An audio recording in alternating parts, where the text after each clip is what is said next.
How many of you in that activity, even in reading that person's story, wanted to move into interpretation and not just observation? See, we're observing, when we're listening, we're just observing some of the things that are happening. We don't want to put now our interpretation on it. We never know actually how that person has interpreted that event and how it's affected their life. Even if the event is almost identical to the one that you went through. In terms of how it sounds, the circumstance, it is not. You're a different person. Your parents were different persons. It happened in a different area. There's so many factors that make that story not your story that you cannot assume the interpretation. Let me give you an example. I was in a group and somebody was talking about their particular anger issue, and I just knew it was going to get to a problem with his dad. I just knew it. And he was talking about trying to get approval. And I was like, this sounds like dad issues. I mean, this is textbook stuff. So I'm asking questions and I just know it's going to go there. But I know, even if in my mind I've started interpreting what I think is happening, don't bring it as a statement. Because you want to say at that moment, were you trying to impress your dad, hey? Were you trying to get approval from your dad? So I say to him, so who were you trying to impress?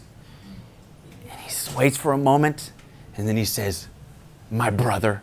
And then he just bursts into tears. And I was like, oh, brother, I was like thinking, oh, flip. I just knew it was going to be his dad, you know. I had it right. And he just bursts into his brother. And I'm like, whoa, I didn't see that coming. And now we start talking around his brother's relationship with his brother. And it was such a profound moment for me to realize that I have to learn to ask questions. And that's why we get into intuitive listening is the one half, insightful questions is the second half. Let's look again at a few of Jesus' questions and see if we can learn from the quality of the questions. Here's one. Who do you say that I am? Here's another one. Why are you thinking such things in your heart? And then another one. What are you seeking? I want to make some comments around those questions. Just think about it for a moment. See if you can identify some similarities or some bigness about those questions. Here's a few that I want you to notice, though. One is that they're open-ended, they're short, and they're to the point. A closed-ended question is when you can answer it with a yes or a no. So you were trying to impress your dad. Yes or no? No. Oh, or even, were you trying to impress your dad? Yes or no? And often what happens is the person just kind of closes it themselves and says, well, no. And then you're like, okay, what do I do now? You've brought them into a cul-de-sac and there's no place to go. But if you ask the open-ended question, who are you trying to impress? And you don't know where it's going to go.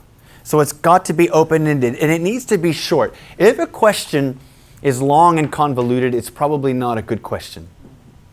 If you've got to explain the question by saying, well, the reason I asked that question is because, well, in my experience, whenever and they start going, I normally will just stop and say, okay, wait. Until you can ask that question in a short, concise way, you haven't got the question yet. Just think about it a little bit more and just ask the question. If you've got to explain it, normally a sign that it's not a great question.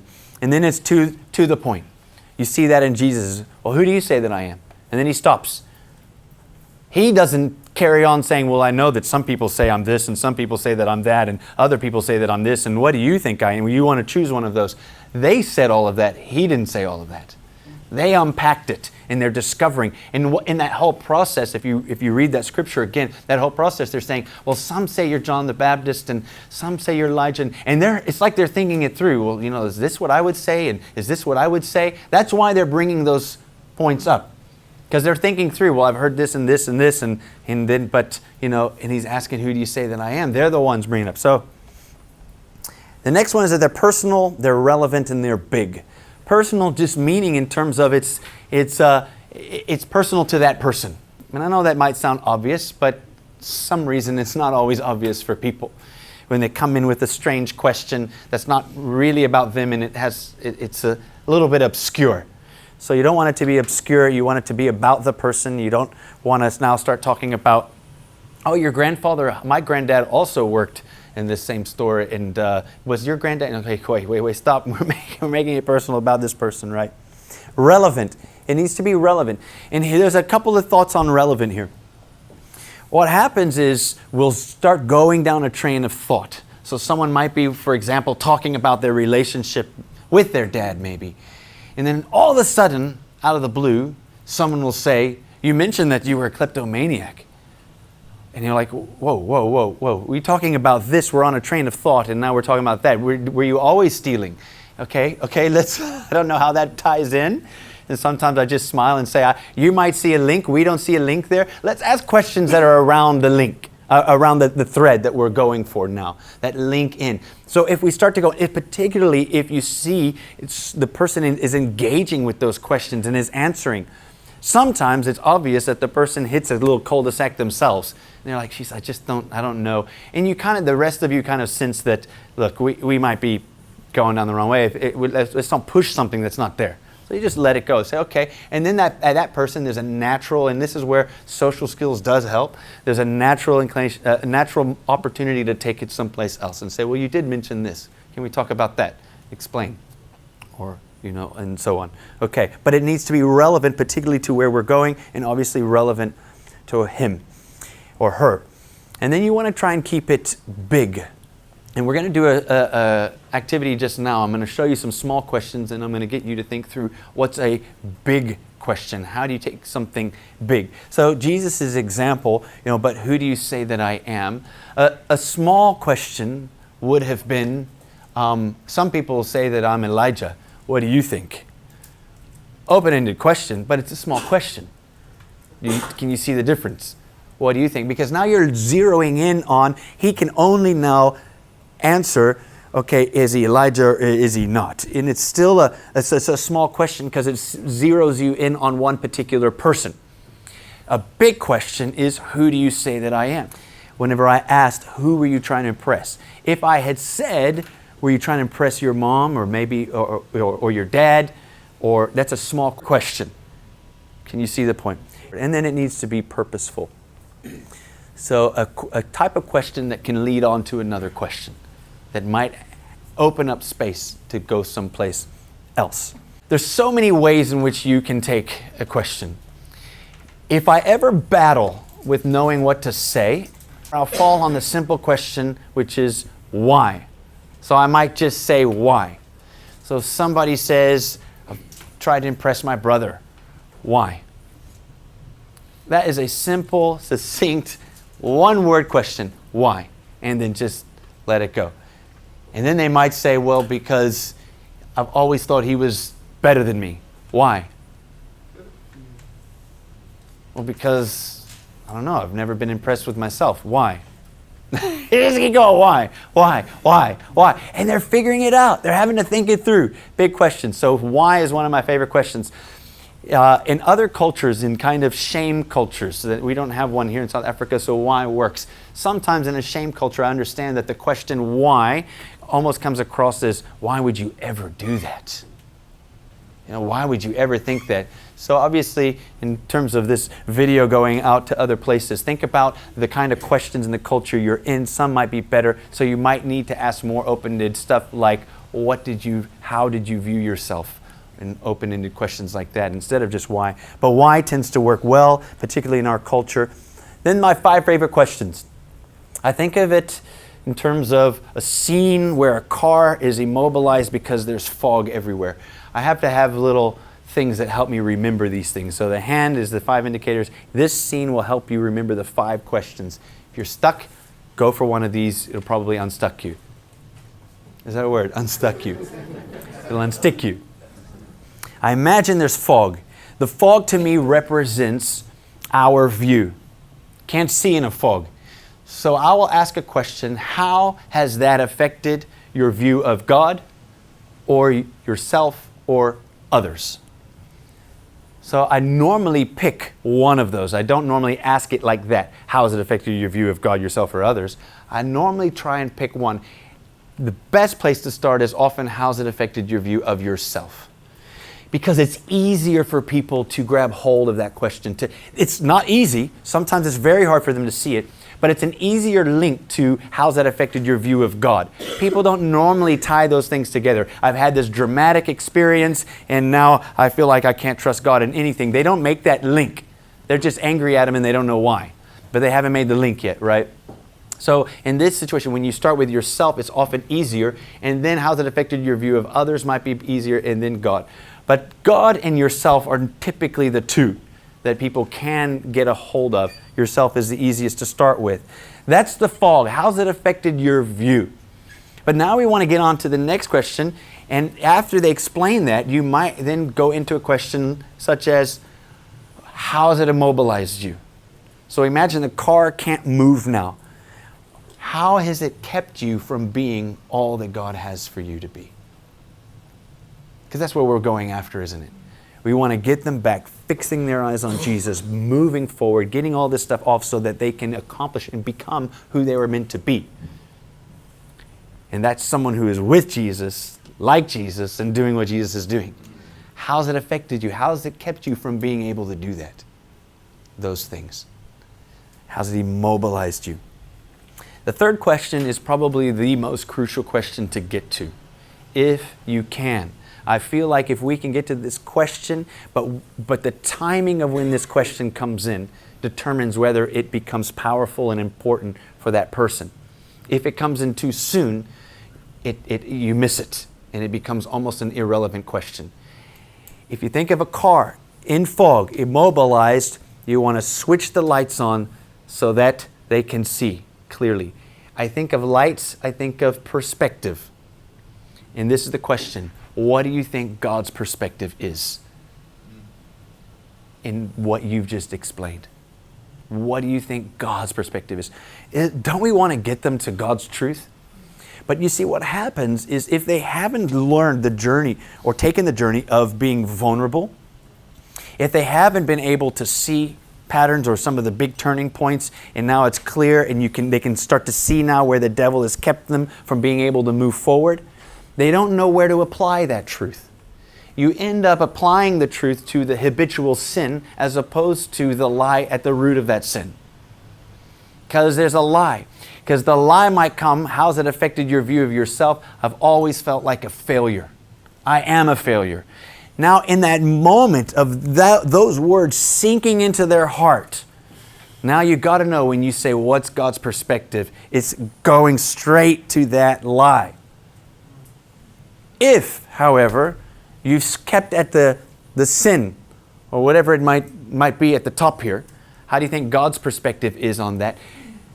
You're actually telling them that God is more concerned with your behavior and not concerned with your identity that's producing that, or the skewed identity that's producing.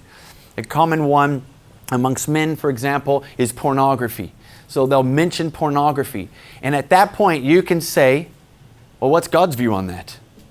I mean, we can all say what God's view is on that.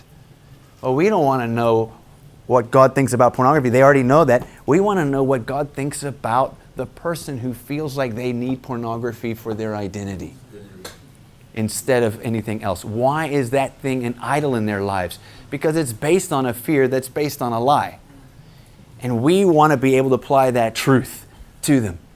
And you might be able to see, it might be in that, why is that there? You'll be surprised. Some guys, it just goes straight down to, it makes me feel significant. Because nobody's made me feel significant, and women have always made me feel that. Some guys, it makes me feel like I'm not a failure. Some guys, it makes me feel wanted. What's the lie there? That I'm not significant, or I'm not wanted, or I'm a failure. You see that? Or even it makes me feel more complete.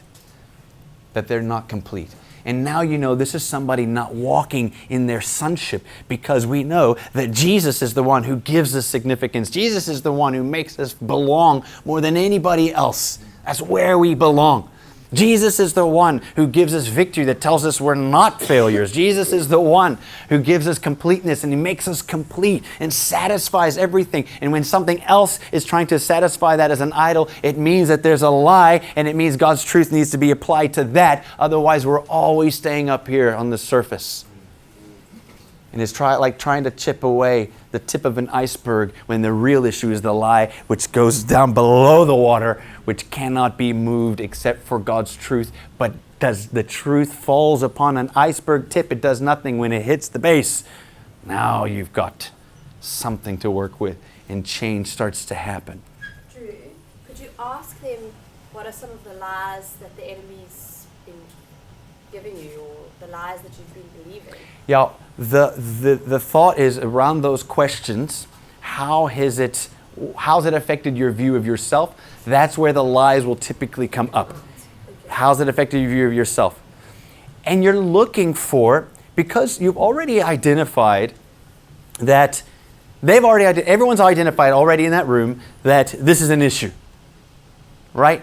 Because they've already said this is a turning point. My dad left, so now we're talking about that. We know, everybody knows we're talking about this thing because it's an issue. If it's not, the person needs to say, or I'm going to get confused here because I'm going to get you confused. Obviously, sometimes a person doesn't know it's an issue themselves, but they know that it feels there's something there, right? So you know you're feeling something there. In the process of asking this question, how's it affected your view of yourself?